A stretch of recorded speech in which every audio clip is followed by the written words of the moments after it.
Hai guys, Assalamualaikum. Bertemu lagi dengan saya Budi Hoki dari Oke Saham. Minggu pagi gabut ya, bingung, dan kita bikin video aja buat analisa besok. Dan hari ini temanya adalah kita mencari saham yang mudah dan juga enak kita analisa. Nah, ini sebenarnya nggak ada persiapan sama sekali. Kira-kira saham apa yang akan kita bahas. Tapi sebelum itu, nah ini ya pantauan kita ya. Kemarin alhamdulillah ya, saya sempat membahas buat kawan-kawan semua di Sobat Oke Saham. Teguk, perhatikan stop loss 115. Ini adalah area yang krusial. Jadi menurut saya sih 115 jadi area krusial buat Teguk. Bagi kawan-kawan yang masih mau pantau Teguk, ini masih saya rekomendasikan. Karena apa? Ini juga di Oke Saham saya sudah berapa kali rekomendasi Teguk. Mungkin 2-3 kali ketika dikoreksi. Yuk selama 115 kawan-kawan serok lagi. Alhamdulillah mantul ya. Sekarang posisi Teguk ada di harga 120 atau 121 gitu. Jadi itu bisa kawan-kawan bisa pertimbangkan untuk gorengan Teguk. Nah, kawan-kawan bisa analisa sendiri kenapa 115 itu sebagai area krusial. Karena Teguk ini adalah salah satu saham yang sedang downtrend. Dan kita melihat dari chart pendek di chart 5 menit itu 115 sebagai area support. Udah pantau itu aja. Semoga aja mantul ya. Dan ini adalah saham gorengan. Jadi 1-2 tik dari area Teguk 115-an itu bisa lumayan ya. Bisa 2%-an ya. 1-2-3 tik aja udah lumayan. Teguk ya, alhamdulillah Teguk. Dan kemarin juga saya rekomendasikan ESA. Ini saya rekomendasi di 765 dan alhamdulillah turun dulu. Tapi alhamdulillah ESA closingnya membentuk hammer 785. Alasan saya kenapa saya sempat membahas ESA dan juga saya masih merekomendasikan ESA kepada kawan-kawan. Yaudah santai aja ESA, karena ESA ini breakout dari MA 200 ya, dan juga ada volume. Jadi menurut saya sih kekuatannya bagus dan alhamdulillah dan betul, alhamdulillah ya, analisa kita betul dan dia membentuk hammer di closing di harga 795. Kita kawal terus ESA ya. Teguk ya tuh, Teguk dari kita rekomendasikan dari 115, dia dari 115 mantul tuh di sini, 115 mantul lalu dia naik di situ. Sekarang closingnya kalau nggak salah ada di sini ya, di 120. Jadi bisa cicil-cicil selama bertahan di atas 115. Itu adalah rekomendasi saya buat kawan-kawan semua. Masih bisa kawan-kawan kawal. Lalu kita lanjut lagi Teguk ya. DOO sesuai plan Pak, 120-130 ini tanggal 29 pagi ya, masih jam 9. Dan insya Allah, nah ini saya juga masih rekomendasikan kenapa DOO masih oke. Oke, nanti saya akan bahas kenapa DOO masih oke ya, buat kawan-kawan semua DOO. Oke ya, DOO dijual 115, padahal tadi sudah dibahas 120 130 itu adalah targetnya. Saya kira mau jual di 120, takut Pak, alhamdulillah.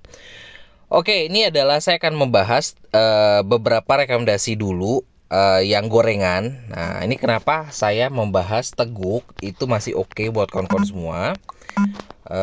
Untuk kawan-kawan perhatikan, dan juga pola DOO seperti apa. Ini dua saham gorengan yang saya analisa. Nanti setelah itu kita akan mencari saham menggunakan data saham Indonesia dan kita analisa. Oke, Teguk. Nah, Teguk kalau melihat dari, kan saya sudah pernah bahas garis moving average itu sebagai panduan paling mudah untuk melihat apakah saham tersebut uptrend atau tidak. Dan di sini garis moving average-nya masih di atas dari harga ya. Jadi harga di bawah dari garis moving average. Nah, kalau di sini kan kita bisa perhatikan ada support dari harga opening di 103 ya. Apakah kawan-kawan mau nunggu sampai 103 untuk cut loss? No.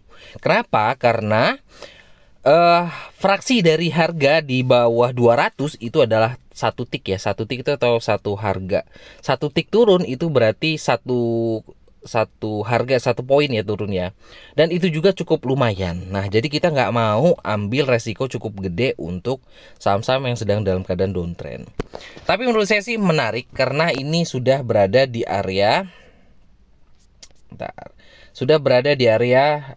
menurut saya sih ini harusnya udah masuk di area pantulan. Jadi kawan-kawan kalau mau masuk itu selama bertahan di atas 115. Nah, kita akan lihat kenapa 115 sebagai area support. Nih, kawan-kawan bisa, ini adalah chart dari 5 menit dari Teguk. Di sini kawan-kawan bisa perhatikan 115 mantul tuh di sini ya. 115 mantul, 115 mantul, 115 mantul. Berkali-kali dia mantul dari harga 115. Jadi, saya mengambil kesimpulan bahwa selama bertahan di atas 115, semoga aja Teguk ini akan naik. Jadi memang fraksi di harga gorengan ya 1-2 tik berharga di dekat harga 100-an itu cukup lumayan. Jadi untuk copetan atau kita main pendek, saya sih masih oke ya untuk Teguk ya. Nah, alasan kedua kenapa saya masih merekomendasikan Teguk sebenarnya karena di sini ada volume. Setelah volume ini ya sebenarnya walaupun volume masuk dan dia sudah buangan ya, tapi di sini masih oke. Mencoba bertahan di situ, jadi kita masih main aja selama bertahan di atas 115. Ini adalah cara saya melihat bagaimana Teguk untuk bermain di situ. Jadi sebenarnya cari saham itu mudah ya. Jadi kita tinggal lihat mana yang kita kenal, lalu kita lihat chart pendeknya, kita cari supportnya dan juga ya udah kita main aja di situ. Nah, kedua adalah DOOH. Ini juga adalah salah satu saham gorengan yang cukup tren ya. Nih saya kasih tahu. Ini adalah strategi saya untuk di DOOH. Kawan-kawan bisa perhatikan nggak candlenya seperti apa? Nih ya, saya bahas ya. Ketika ada kenaikan satu candle besar, besoknya membentuk seperti doji ya, atau dia nggak terlalu jauh naiknya. Nah, kawan-kawan sudah mulai bisa melihat ya. Besoknya naik panjang, tuh ya. Lalu setelah itu dia membentuk candlenya juga mirip ya seperti di sini. Jadi kawan-kawan melihat dari situ, kawan-kawan bisa paham ya. Harapannya besok itu DOOH itu koreksi. Nah, koreksi atau dia tidak kemana-mana. Jadi harapannya gerakannya itu nggak jauh-jauh amat di sini. Harapannya seperti itu. Jadi kalau kawan-kawan yang punya harga DOOH di harga bawah, kalau seandainya opening dia langsung loncat langsung naik ya. Ini kan karena dia ada volume cukup, ada candle cukup bagus. Kalau seandainya besok dia loncat naik cukup tinggi, di atas 130 sekian, yang sudah punya harga bawah bisa kurangi muatan atau bisa buang dulu. Ini sih saya sih, kalau ini saya, jadi terserah kawan-kawan seperti apa. Tapi menurut saya kalau dia besok opening dia loncat atau apa, bisa buang sebagian atau terserah bagaimana strateginya, jual dulu dan sebagainya atau bagaimana. Tapi kalau saya seperti itu. Tapi kalau seandainya besok opening dia turun, tapi turunnya masih dikategorikan oke ya, turun tanpa volume, saya malah suka. Kenapa? Karena memang polanya seperti itu. Nah, polanya seperti ini, pola seperti ini. Besok itu kalau ngeliat dari polanya ini, besok itu nggak kemana-mana, atau dia koreksi sesaat lalu dia naik terbatas ya nggak kemana-mana. Harapannya seperti itu. Kalau masih seperti itu masih oke buat kawan-kawan hold atau juga pantau. Tapi kalau seandainya besok terbang dengan candle gede, saya sih menyarankan jual. Nah ya, itu sih menurut saya, karena ini sudah jauh juga dari garis moving average dan juga oke deh. Nah, Pak Budi, kalau seandainya area stop loss dekat atau dia dikatakan wajar DOOH itu koreksi, seperti apa? Kita akan lihat dari chart 5 menitannya sebagai analisa pendek. Nah, kalau di sini kita terlihat sekali bahwa DOOH itu bertahan di sini MA 50 ya. Nah, harapannya juga dia akan bertahan di kisaran harga 120-an harapannya. Tapi dia akan bahaya menurut saya apabila dia mudah bermain di jauh sekali, apalagi jebol sampai MA 200 di chart 5 menit di kisaran harga 106-an. Nah, ini udah bahaya. Tapi kan terlalu jauh tuh 123 menurut saya sih kalau koreksi ya 3%-an ya dari harga close 123 dikurang 3% berapalah. Menurut saya sih masih dikategorikan aman sih di situ ya. Itu adalah analisa saya DOOH. Kenapa saya sih masih oke untuk penentuan besok DOOH. Nah, harapannya kalau seandainya memang sesuai trend target, namanya saham uptrend ya, sama seperti saham-saham yang sempat naik cukup lumayan itu adalah PANI ya, dari harga 800-an sekarang udah 4.000-an ya, udah berapa puluh kali lipat ya, berapa ratus lipat ya. Selama trennya masih ada ya kita masih bisa kawal aja. Itu adalah analisa saya terkait Teguk dan juga DOO. Nah, saat ini kita akan mencari saham-saham yang menarik ya menggunakan data saham Indonesia. Nah, buat kawan-kawan semua, jangan lupa untuk like video ini dan juga komen ya untuk kelanjutannya. Oke, kita akan mencari ini paling mudah dan juga gratis, yaitu kita menggunakan data saham lalu kita mencari di top stock. Ini adalah data saham Indonesia, ini sangat-sangat membantu sekali dalam screener saham. Apalagi ya sebenarnya yang ini aja yang gratisan aja cukup oke. Nah, yang sudah saya katakan berkali-kali, MA Strong Buy Sinyal ini kan sudah cukup oke. MA Strong Moving Average. Moving average itu sebagai tren ya, menurut saya sih sebagai gambaran tren. Dan di sini sudah jelas sekali judulnya strong buy. Jadi kita akan mencari saham-saham di situ. Tapi untuk mencari sinyal yang lebih dekat, saya biasanya menggunakan MA Strong Buy sinyal yang hourly. Nah, itu adalah sinyal yang lebih dekat. Nah, di sini kita bisa melihat ya AMMN ini trennya cukup kuat sekali. Nah, ini seperti AMMN, seperti PANI tuh ya, itu cukup luar biasa. Jadi sebenarnya jangan takut beli saham-saham yang sedang uptrend, apalagi trennya terus berkelanjutan. Jadi selama trennya belum patah ya kita bisa kawal tersebut ya. Nah, di sini kita akan mencari Inet juga, ini masih menarik ya Inet. Tapi saya mau mencari saham-saham tuh DOO masih oke, PANI, AMRT, ESA tuh masuk ya 795. Ini masih saya rekomendasikan. MITI tuh, MITI juga dari harga 200-an ya, sekarang udah 600. DOIT, nah ini DOIT saham saya ya. DOIT menurut saya sih masih bisa naik sih menurut saya ya. Jadi saya sih nggak takut sih untuk beli saham-saham yang masih berada di saham uptrend ya, menurut saya ya. Di sini kita bisa pantau tuh Jekon juga tuh, Jekon nih, Pescoal Auto, PNLF. Nah, ini yang saya kemarin saya sebenarnya ketika trading itu ada beberapa alert yang saya gunakan dan saya nggak mau bahas di sini ya. Nah, tapi kemarin sempat keluar itu adalah PNLF. Nah, ini makanya saya coba tertarik sekali dengan PNLF. Lalu XL ini juga oke. Nah, ini saya sempat bahas terkait DMMX. DMMX ini masih oke. Dan kita di sini akan menganalisa dua saham lagi, itu adalah PNLF dan juga DMMX. Nih ya, udah itu aja. Kalau kawan-kawan mau analisa manual pribadi ya terserah buat kawan-kawan semua. Ini kan suka-suka saya ya, tapi menurut saya sih menarik saham yang saya rekomendasikan. Nah, saya akan merekomendasikan PNLF. Ini kemarin masuk dari alert saya. PNLF 5 ya. Nah, PNLF ini lagi mencoba untuk rebound ya, dan tapi saya perhatikan menarik sebenarnya PNLF. Coba kawan-kawan masukkan watchlist PNLF. Ini adalah chart daily untuk PNLF. Nah, kalau di sini, kalau saya gambarkan di sini dia membentuk bullish flag. Kalau saya bullish flag atau apa ya, ascending triangle lah bahasanya. Tapi menurut saya sih bullish flag ya di sini ya. Nah, yang bikin menarik adalah kalau kita ngeliat garis dari pantulan di sini ya, di sini ada support pantulan, di sini dia sempat mantul juga pantulan. Itu ada di harga 2 kali dia naik di kisaran harga 286. Nah, itu adalah sebagai support yang bisa kita jadikan support kuat. Nah, support kuat ini dia closing di harga 292 dan mencoba untuk jebol dari MA 50. Kemarin mendekati MA 50 lalu dikoreksi.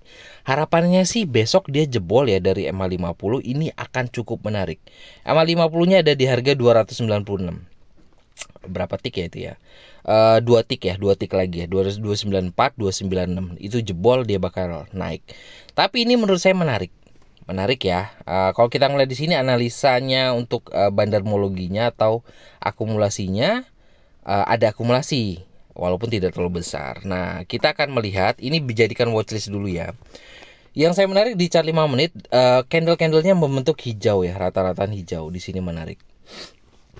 Jadi menurut saya sih oke. Agak sedikit oke deh. Tapi kita harus membuat trading plan buat kalau seandainya kawan-kawan tertarik benar dengan PNLF. Nah, yang bikin saya tambah tertarik adalah di sini ada kekuatan buy. Nah, ini adalah salah satu yang membuat bot Oke Saham ini sangat enak ya untuk analisa simple karena memang ada kekuatan buy dari candle-candlenya. Karena kenapa? Saya sih sudah berkali-kali ya. Indikator paling kuat yang saya gunakan itu adalah volume. Jadi ketika volumenya di sini ada kekuatan buy bagus, saya coba ada sedikit oke deh, kita akan analisa kembali detail-detail yang bisa meyakinkan saya untuk masuk di saham tersebut. Ini ada volume masuk dan ini adalah MA 200 di chart 5 menit ya di situ ya. Itu ada di harga berapa? Di sini saya lihat ada di harga 286 tuh. 286 dan tadi sesuai ya dengan yang saya katakan, dia punya support di harga 286. Oke, itu dijadikan area kunci buat kawan-kawan semua. Kalau mau masuk dari PNLF selama bertanda di atas 286, harapannya sih dia besok jebol di harga 296 sebagai MH50 dan itu akan terus naik. Ditambah ini adalah candle-candle yang cukup menarik dari chart pendeknya dan juga ada volume masuk. Itu adalah cukup oke ya. Nah, ini ada resist untuk PNLF itu ada di harga 310. Nah, di sini ya kita ngeliat ya. Walaupun nggak kelihatan, ini sebenarnya kalau ditarik lebih jauh itu ada resist di situ 310-an. Jadi itu adalah target PNLF selama bertahan di atas 286. Areanya cukup dekat ya dengan kalau kita ambil rasio untuk area buangan dan area taking profit itu cukup jauh. Jadi memang risk dan rewardnya cukup oke untuk PNLF. Ini adalah salah satu saham yang saya rekomendasikan buat kawan-kawan semua. Oke, kedua adalah saya sebenarnya kepengen membahas DMMX. DMMX ini saya ketika DMMX ini berada di sini ya, kalau nggak salah ya di sini ya. Keluarga Oke Saham saya bahas. DMMX ini berpeluang ke harga 400-an. Dan ini no cut loss. Nah, ini ada sebagai saksinya itu keluarga Oke Saham ya, pasti tahu. No cut loss. Nah, untuk DMX lalu dibawa turun ya DMMX ya. DMX dibawa turun dan saya melihat dari chart monthly-nya memang harga di kisaran harga 250-an sebagai support untuk averaging dan kebetulan averaging 1 di kisaran 250-an dia naik. Dan saat ini terbukti dia sudah kembali di harga 400-an. Nah, Pak Budi, target untuk DMMX berapa? Nih, kawan-kawan bisa perhatikan. Ini kan sahamnya sudah mencoba untuk uptrend dan juga mencoba untuk naik terus. Nah, target saya untuk selanjutnya DMMX adalah, tapi ini kita membaca peluang ya, peluang karena selama saham ini mencoba untuk uptrend ya kita percaya. Peluangnya adalah di sini ada fraksi harga. Kawan-kawan bisa perhatikan nggak nih yang warna abu-abu di sini? Cukup jauh ya. Itu ada di harga 500-an. Nah, ini masih ada berpeluang nih. Kenapa? Arti dari fraksi harga yang di sini itu adalah harga DMMX sempat lama sekali untuk naik atau bertahan di kisaran harga 500. Berarti banyak harga di kisaran harga 500 atau banyak yang punya pegang harga di harga 500-an. Nah, itu menjadikan resist sebagai DMMX. Jadi memang resist selanjutnya adalah di harga 500. Itu adalah sebagai area untuk kawan-kawan semua ya. Jadi kawan-kawan bisa cari untuk support dekat di chart 5 menitannya, terserah seperti apa buat kawan-kawan semua. Ini target DMMX lanjutannya adalah di harga 500 karena dia ada fraksi harga yang sering dipegang. Nah, di sini untuk DMMX kalau ngeliat dari MA 200 di chart 5 menitnya itu ada support di harga 400 ya. Jadi memang harga psikologisnya ada di harga 400. Nah, itu bisa kawan-kawan perhatikan dengan targetnya ke 500 untuk area lanjutannya. Di sini masih ada volume masuk ya dan juga ada volumenya juga masih hidup. Jadi menurut saya sih masih berpeluang. Nah, ketika DMMX berada di kisaran harga 300-an, saya sempat bahas DMMX ini berpeluang ke harga 400 kata saya. Kenapa? Alasan saya Pak Budi berani sekali memberikan statement DMMX berpeluang ke harga 400. Alasan saya cukup mudah sekali. Pertama adalah ya memang ya saya di sini melihat fraksi harganya ada di harga 500-an. Berarti dari harga 500 ke 300 itu cukup lumayan ya. Dan juga banyak yang nyangkut di harga. Nah, kalau biasanya fraksi harga ini banyak yang pegang barang di situ. Jadi banyak yang pegang harga di harga 500-an, dan juga DMMX ini awalnya bermain di kisaran harga 1000-an sebenarnya. Jadi dari 1000 ke 500 itu sudah 50%. 500 ke 300 ke 2,5-an itu udah 50% lagi. Jadi menurut saya sih ya ini adalah menurut saya ada yang nyangkut di harga atas, pasti dia akan diangkat lagi untuk mereka keluar. Nah, makanya saya beranggapan bahwa harga 400 itu menarik. Dan ada satu saham lagi yang sudah saya bahas di keluarga Oke Saham. Saham ini cukup turun, cukup lumayan karena bermainnya harganya sudah cukup dalam turunnya, tapi saham tersebut masih dikategorikan untung. Jadi memang laporan keuangannya untung terus, tapi harganya turun terus. Dan itu sudah saya bahas di keluarga Oke Saham, cicil-cicil sekarang, karena dia masih downtrend tapi sudah mencoba untuk sideways. Nah, ini kawan-kawan yang mau bergabung bersama kita di keluarga Oke Saham, yuk kita cicil-cicil saham tersebut. Sahamnya apa? Nah, itu akan saya bahas selanjutnya, dan saya nggak mau bahas sekarang sih. Oke ya, itu adalah beberapa saham yang menarik. Dan satu lagi sih, udahlah itu aja. Udah banyak sekali saham yang kita bahas di hari Minggu ini. Konten saya ini disclaimer ya. Jadi sebenarnya memang kita mau rekomendasi dari manapun, saya sudah katakan kepada kawan-kawan, analisa mandiri itu adalah lebih penting. Jadi kawan-kawan harus belajar analisa. Kalau mau belajar bersama kita di keluarga Oke Saham, mau diskusi dengan saya, bisa berhubungi admin ya di 089612331428. Nanti kita akan bahas. Dan juga saya tetap selalu mengatakan, tradinglah di saham-saham yang uptrend ya, karena lebih mudah mencari cuan di saham-saham yang uptrend. Tapi kalau saham downtrend ya kawan-kawan harus pinter-pinter atur atau membuat trading plan untuk stop lossnya. Oke, itu aja. Terima kasih. Wassalamualaikum warahmatullahi wabarakatuh.